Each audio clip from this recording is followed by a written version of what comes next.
दुश्मन के मिथक को कैसे तोड़ा जाए कि वे युद्ध में अजेय हैं? उनके सबसे सुरक्षित केंद्र पर हमला किया जाना चाहिए, ये साबित करते हुए कि वे भी सुरक्षित नहीं हैं। इसका एक अच्छा उदाहरण 1965 के युद्ध के दौरान सरगोदा में एक उच्च सुरक्षा हवाई अड्डे पर भारतीय वायुसेना का हमला है। शक्तिशाली रडार और अत्याधुनिक विमानों द्वारा संरक्षित पाक बेस को भारतीय वायुसेना के जवानों ने अपनी जान जोखिम में डालकर निशाना बनाया। ये वीडियो उस ऐतिहासिक ऑपरेशन के बारे में है। शीत युद्ध के दौरान संयुक्त राज्य अमेरिका ने पाकिस्तान को सोवियत संघ के खिलाफ एक मोहरे के रूप में देखा। इसलिए 1960 के दशक में संयुक्त राज्य अमेरिका ने पाकिस्तान को हथियारों और नकदी सहित $1 अरब की सहायता प्रदान की।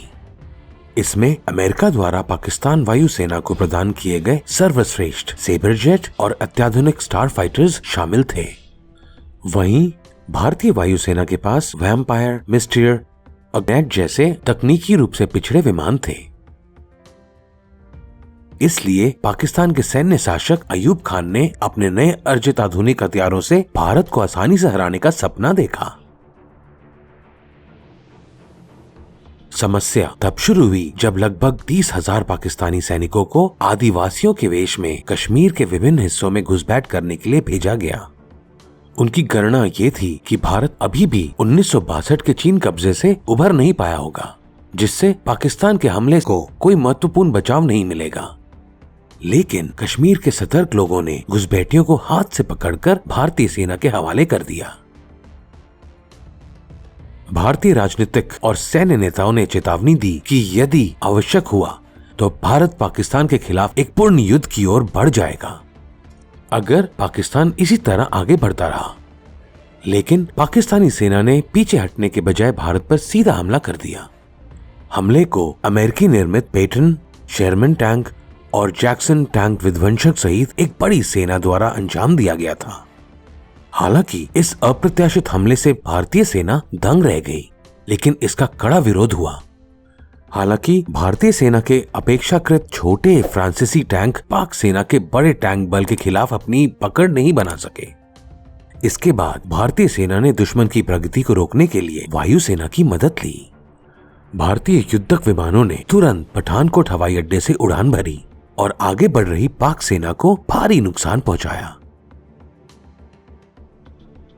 एयरफोर्स वैम्पायर और डसॉल्ट मिस्टियर 4 एयरक्राफ्ट के हमले से पाकिस्तानी सेना के 13 टैंक और 62 सैन्य वाहन क्षतिग्रस्त हुए। इसके खिलाफ पाकिस्तान ने अपने बेहतरीन युद्धक विमान भेजने का फैसला किया।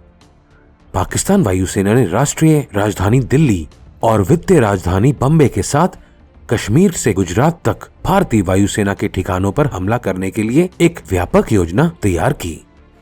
6 सितंबर 1965 की शाम को पाकिस्तान वायुसेना ने पठानकोट, हलवारा, आदमपुर और जामनगर में भारतीय हवाई क्षेत्रों और अमृतसर, फिरोजपुर और पोरबंदर में भारतीय वायु रक्षा रडार पर हमला किया। लेकिन वे पठानकोट को छोड़कर कहीं भी महत्वपूर्ण नुकसान नहीं पहुंचा सके। इसका मुख्य कारण समन्वय की कमी थी। पठानकोट पर पहले हमले के साथ ही भारतीय वायुसेना हाई अलर्ट पर आ गई थी। इसलिए उसके तुरंत बाद किए गए बाकी हवाई हमले भारतीय वायु रक्षा में प्रवेश नहीं कर सके। बेस के आसपास के क्षेत्र में गश्त कर रहे भारतीय वायुसेना के हंटर्स द्वारा कई पाकिस्तानी विमानों को मार गिराया गया था। साथ ही नीचे स्थित विमान भेदी तोपों द्वारा भी मार गिराया गया था। इस बीच दिल्ली के लिए जाने वाले पाकिस्तानी जेट विमानों को तकनीकी समस्याओं के कारण पाकिस्तान लौटना पड़ा, जिसके फलस्वरूप पाकिस्तान वायुसेना को भारतीय क्षेत्र के अंदर दिन के उजाले में बमबारी रोकने के लिए मजबूर होना पड़ा। हालांकि भारतीय वायुसेना के तत्कालीन प्रमुख अर्जुन सिंह ने पाकिस्तानी हमले के खिलाफ जवाबी कार्रवाई करने का फैसला किया।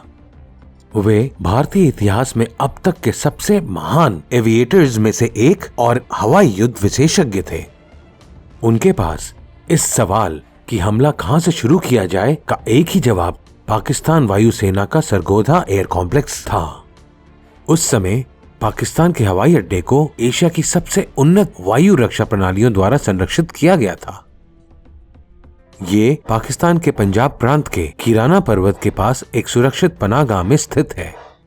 मध्य पूर्व में सोवियत संचालन की देखरेख के लिए शीत युद्ध के शुरुआती दिनों में अमेरिकी धन की मदद से कॉम्प्लेक्स का निर्माण किया गया था। हवाई अड्डा जरूरत पड़ने पर सोवियत क्षेत्र में अमेरिकी और ब्रिटिश युद्धक विमानों को संभालने की क्षमता से लैस था। विमान को सुरक्षित रूप से छिपाने के लिए बम प्रूफ हैंगर और किसी भी परिस्थिति में संचार करने में सक्षम जैम प्रूफ संचार लाइनें कॉम्प्लेक्स की पहचान थी। नाटो मानक अर्ली वार्निंग प्रणाली से भी लैस थे। इसके लिए सरगोदा कॉम्प्लेक्स के पूर्व में साकेसर पहाड़ी की चोटी पर एक शक्तिशाली रडार भी लगाया गया था। ये रडार भारतीय सीमा के अंदर तक पहुंच सकता था। साथ ही एयर कॉम्प्लेक्स के आसपास के क्षेत्र की निगरानी के लिए कई मोबाइल रडार भी लगाए गए थे। इसके अलावा इस क्रॉस रनवे हवाई अड्डे को सुरक्षा प्रदान करने के लिए इसके चारों ओर छोटे हवाई क्षेत्र स्थापित किए गए थे। सरगोदा की सुरक्षा के लिए यहाँ से कॉम्बैक्ट एयर पेट्रोल विमानों का संचालन किया जा रहा था। सरगोदा के आसपास लगभग 25 मील की दूरी पर 4 सेबर जेट और 1 स्टार फाइटर लगातार अलग अलग ऊंचाई पर गश्त कर रहे थे। इसके अलावा परिसर के चारों ओर 5 से अधिक L-60 Bofors anti aircraft gun और MG-3 गन लगाए गए थे। इनका उद्देश्य दुश्मन के अप्रत्याशित हमलों को रोकना था। अपने सुरक्षित आधार के कारण इसमें आधुनिक विमान सेबर और स्टार फाइटर सहित पाकिस्तान वायुसेना के अधिकांश हथियार रखे गए थे। उस समय सरगोदा पाकिस्तान वायुसेना का कमान और नियंत्रण केंद्र और मध्य कमान का मुख्यालय था। इसके अलावा कश्मीर और पंजाब में हमला कर रहे पाकिस्तानी विमानों ने इस परिसर से उड़ान भरी थी। इसलिए अर्जन सिंह ने सरगोदा को पहला झटका देने का फैसला किया, जिसे वे कभी नहीं भूल पाएंगे। एयर इंटेलिजेंस द्वारा दी गई जानकारी के आधार पर प्रधानमंत्री शास्त्री और नई दिल्ली में एयर हेडक्वार्टर ने तुरंत हमले को मंजूरी दे दी। एक बार ऑपरेशन को मंजूरी मिलने के बाद अगला कदम आवश्यक विमान और पायलटों का चयन करना था। मिशन के लिए आगरा से 5वीं स्क्वाड्रन कैनबरा बॉम्ब्स, आदमपुर से 1ली और 8वीं स्क्वाड्रन मिस्टियर और हलवारा से 7वीं और 27वीं स्क्वाड्रन हंटर्स का चयन किया गया। बीते दिन पाकिस्तान वायुसेना ने आदमपुर और हलवारा में हमला किया था। जवाबी हमले के विचार ने भारतीय पायलटों को उत्साहित कर दिया था। इस मिशन के लिए एयर मार्शल अर्जन सिंह के निर्देशों और प्रोत्साहन से पायलटों का आत्मविश्वास आसमान छू गया। लेकिन दुश्मन की ताकत को कभी कम नहीं आंका जा सकता था। वे इस बात से पूरी तरह वाकिफ थे कि वे एशिया के सबसे सुरक्षित सरगोदा हवाई अड्डे पर हमला करने जा रहे हैं। उस समय भारत में रात्रि बमबारी की कोई सुविधा नहीं थी। हालांकि भारतीय वायुसेना ने गणना की कि दिन के उजाले में सरगोदा को पहला झटका मिशन को पूरी तरह से विफल कर देगा। इसलिए आधी रात को अंधेरे में पहले हमले की योजना बनाई। 6 सितंबर 1965 लगभग आधी रात भारतीय वायुसेना के 5वें स्क्वाड्रन के 4 कैनबेरा बम वर्षकों ने आगरा से उड़ान भरी। भारतीय समय अनुसार रात के 11:45 बज रहे थे जब विमान ने पाकिस्तान वायुसेना के बचाव को काटते हुए सरगोदा परिसर को पार किया। संरचना ने ऊंचाई से उड़ान भरी और सरगोदा परिसर के मुख्य रनवे पर भारी बमबारी की। हालांकि कैनबेरा बम वर्षकों द्वारा देर रात की गई बमबारी अपनी सही स्थिति से चूक गई और घास के मैदान में गिर गई, जिससे उम्मीद के मुताबिक कोई नुकसान नहीं हुआ। क्रॉस रनवे के केवल एक छोटे से हिस्से को ध्वस्त कर दिया गया था।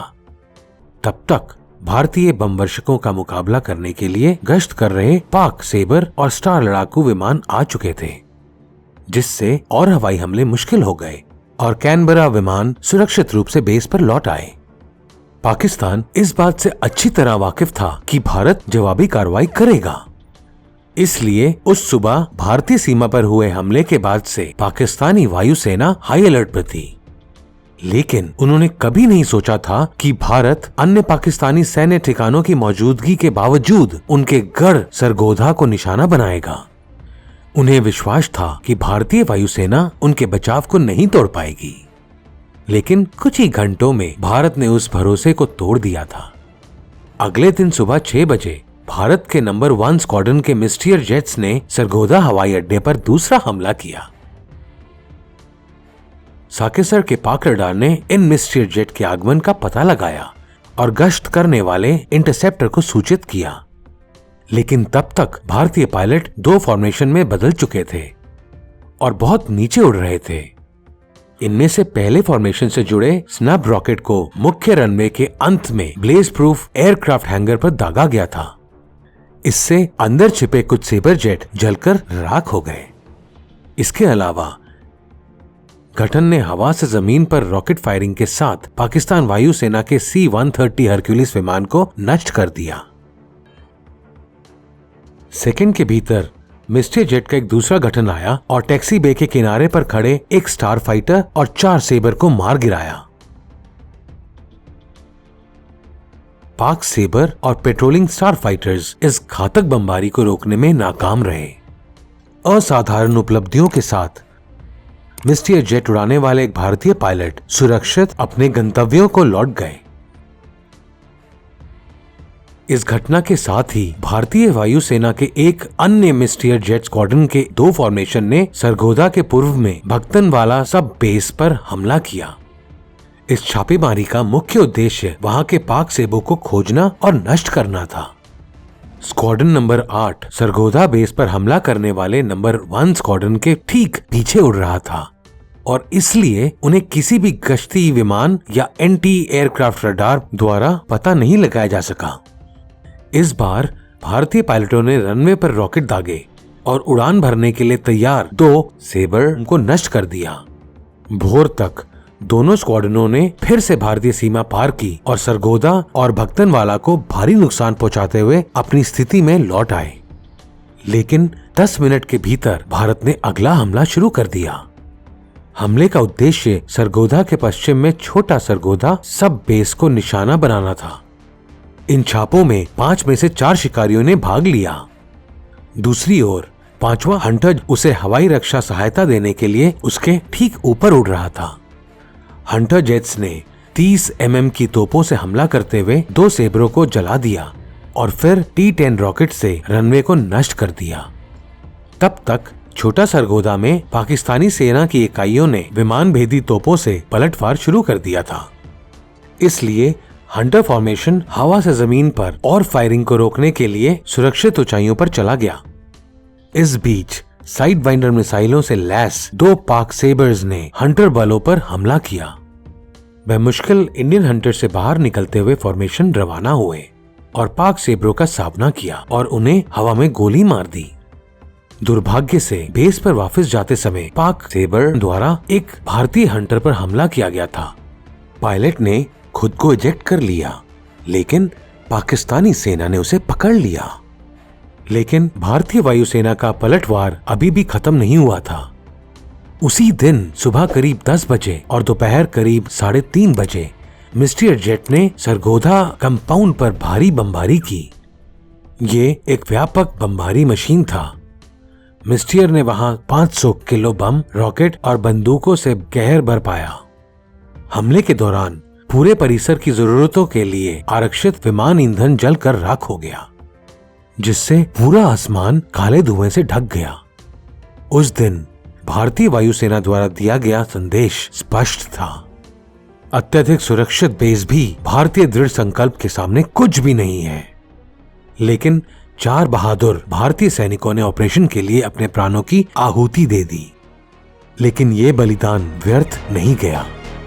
हमलों के परिणाम स्वरूप पाक वायुसेना को सरगोधा और अन्य ठिकानों की रक्षा के लिए बड़ी संख्या में सेबर तैनात करने के लिए मजबूर होना पड़ा। नतीजतन उनके सेबर लड़ाकू समूह की ताकत शेष युद्ध के लिए कम रही। ये खेमकरण के युद्ध क्षेत्र में सबसे अधिक स्पष्ट था, जहां 1965 के युद्ध की प्रमुख लड़ाई हुई थी।